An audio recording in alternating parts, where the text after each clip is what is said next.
21 નાગ વિષયક કથાઓ વિમલગીરી નામે વિશે સૂર રાજાની કથા। લીલી હળિયાવાળું સુંદર ઉપવન છે। ચારે બાજુ વનરાજી ખીલી છે। વાતાવરણ ખૂબ આહ્લાદક છે। આવા વાતાવરણમાં ક્રીડા કરવાની ઈચ્છા સહજ ઉદ્ભવે જ। આથી રાજા ઉદ્યાનમાં ક્રીડા કરવા આવ્યા છે। આ ઉદ્યાન છે પદ્મપુર નગરનું। ત્યાંના રાજા છે મદનદેવ। તેમની પ્રેમવતી નામે રાણી છે અને સૂર નામે રાજકુમાર છે। રાજા ક્રીડા રસમાં નિમગ્ન છે। એ સમયે તેમને શ્વેત વસ્ત્રવાળી એક સ્ત્રી જોઈ। આશ્ચર્યચકિત થયેલા રાજાએ તે સ્ત્રીને પૂછ્યું, હે શુભ્રુ, તમે કોણ છો? તે સ્ત્રી બોલી, તમારું શું પ્રયોજન છે? રાજા બોલ્યા, હું રાજા છું, તેથી સર્વને શરણ આપું છું। સ્ત્રી બોલી, સારું, તો આવતીકાલે હું તમારે મહેલે આવીશ। રાજા ક્રીડા કરીને મહેલે પાછો ગયો। બીજે દિવસે સવારે નિત્યકર્મમાંથી નિવૃત્ત થયા ત્યાં તો સમાચાર આવ્યા કે શત્રુ રાજા સિંહરથ ચડાઈ કરવા આવે છે। રાજાએ યુદ્ધની તૈયારી કરી, પરંતુ નગર બહાર જોતા જ ખ્યાલ આવ્યો કે શત્રુ સૈન્ય ઘણું અને બલવાન છે, તેથી જીવતો નર ભદ્ર પામે એ ઉક્તિ વિચારી રાજાએ ગુપ્ત રીતે ત્યાંથી નીકળી જવા વિચાર્યું। પોતાનો નિશ્ચય મંત્રીઓને જણાવી પત્ની, પુત્ર અને થોડા રત્નો વગેરે સારભૂત સામગ્રી લઈ રાજા નગરના ગુપ્ત દ્વારેથી જંગલમાં જતો રહ્યો। સિંહરથ રાજાએ સ્વામીથી શૂન્ય નગર જોઈ હર્ષથી રાજ સિંહાસન શોભાવ્યું। જંગલમાં આગળ વધતો રાજા અનુક્રમે એક પલ્લી પાસે પહોંચ્યો। એટલામાં ચારે બાજુથી ભીલ લોકોએ તેને ઘેરી લીધો અને રાજાનું સર્વ ધન લૂંટી લીધું। રાજા રાણીએ એક કુમાર જીવ બચાવી ત્યાંથી નાસી છૂટ્યા। આગળ જતા ઉમાપુર નામે એક નાનકડા ગામમાં આવી પહોંચ્યા। ત્યાં નાની ઝૂંપડી બાંધી લાકડા કાપી લાવીને રાજા નિર્વાહ કરવા લાગ્યા। આ રીતે 8 વર્ષ પસાર થયા। એક વખત રાજા જંગલમાં લાકડા કાપવા ગયેલો, ત્યારે ત્યાં પૂર્વની જેમ એક સ્ત્રીને ફરતી જોઈ। તે સ્ત્રી સ્વયં રાજાની નજીક જઈને બોલી, રાજન, જો તમને ગમતું હોય તો હું તમારા ઘરમાં આવીશ અને તમારું રાજ્ય પણ તમને અપાવીશ। રાજા બોલ્યા, પૂર્વે હું એક સ્ત્રી વડે ઠગાયો છું, તેથી તમારી વાતનો વિશ્વાસ કેમ કરું? અને તમે મને રાજ્યભ્રષ્ટ રાજા કેવી રીતે જાણ્યો?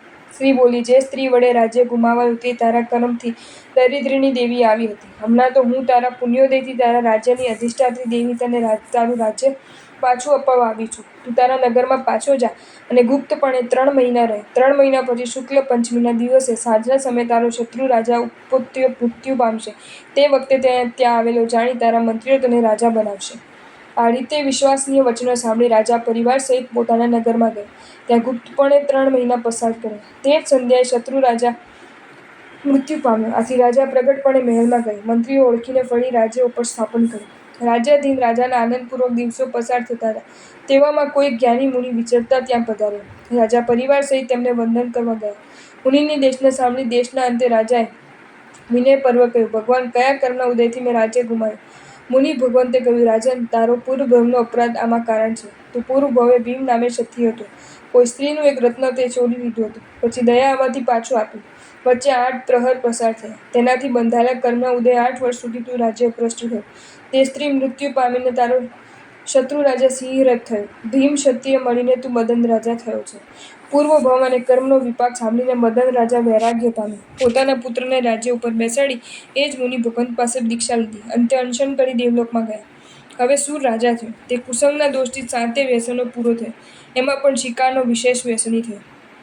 એક વખત એક ભૂંડનો શિકાર કરતા ભૂંડે રાજાને સામો પ્રહાર કર્યો અને જોરદાર બચકું ભર્યું। તેનાથી રાજાને ભયંકર રસી જડતો કોઢ થયો। જેમ જેમ રાજા દવા કરે છે તેમ તેમ રોગ વધુને વધુ વિસ્તરે છે। આખરે રોગથી કંટાળેલો રાજા બળીને મરવા તૈયાર થયો। તેથી તે સ્મશાન તરફ ચાલ્યો। સ્મશાન નજીક તેને કોઈ જ્ઞાની મુનિ મળ્યા। મુનિ ભગવંતે કરુણાળુ હૈયે રાજાને કહ્યું, રાજા, તું આમ મર નહીં। રાજા બોલ્યો, હું કોઢથી પીડાયેલો છું, તેથી એક ક્ષણ પણ જીવવા માંગતો નથી। જો મારા શરીરમાંથી કોઢ જાય તો જ મારે જીવિત છે, નહીં તો મારે મરણનું શરણ છે। મુનિ ભગવંત બોલ્યા, ચૈત્રી પૂર્ણિમાના દિવસે સવારે શત્રુંજયમાં જઈને મનોહર એવા ચંદ્રકુંડના પાણી વડે સ્નાન કરીને રાયણ ઝાડના નીચે રહેલી માટી શરીર ઉપર લગાડવી અને હંમેશા શ્રી યુગાદિ દેવનું ધ્યાન કરો તો 15મા દિવસે અવશ્ય તારો કોઢ દૂર થશે। મુનિ ભગવંતની વાત સાંભળી હર્ષિત થયેલો રાજા તત્કાલ ત્યાંથી શત્રુંજય ગીરીએ ગયો અને મુનિએ કહ્યા પ્રમાણે સર્વ વિધિપૂર્વક ભાવથી કર્યું। આથી તેનો દેહ વિમલ નિર્મલ થયો। તે જોઈ આનંદિત થયેલા રાજાના મુખમાંથી શબ્દો સરી પડ્યા કે આ તો શત્રુંજય ગીરી નહીં પણ વિમલગીરી છે, અર્થાત આને વિમલગીરી પણ કહી શકાય। ત્યારબાદ સૂર રાજાએ હજારોની સંખ્યામાં સંઘ સહિત આવીને સેંકડો વાર તીર્થયાત્રા કરી। શત્રુંજયની યાત્રા કરતાં કરતાં પોતાનું ઘણું ખરું દુષ્કર્મ ક્ષય કર્યું। અંતે વૈરાગ્યવાસ થઈ પોતાના પુત્રને રાજ્ય સોંપી શત્રુંજય ઉપર આવી અતિ દુષ્કર તપ કર્યું। તીવ્ર તપ કરતાં સૂર રાજર્ષિ કેવલ જ્ઞાન પામ્યા અને 3000 સાધુઓ સહિત સૂર મુનિ વિમલગીરી ઉપર જ મોક્ષે ગયા।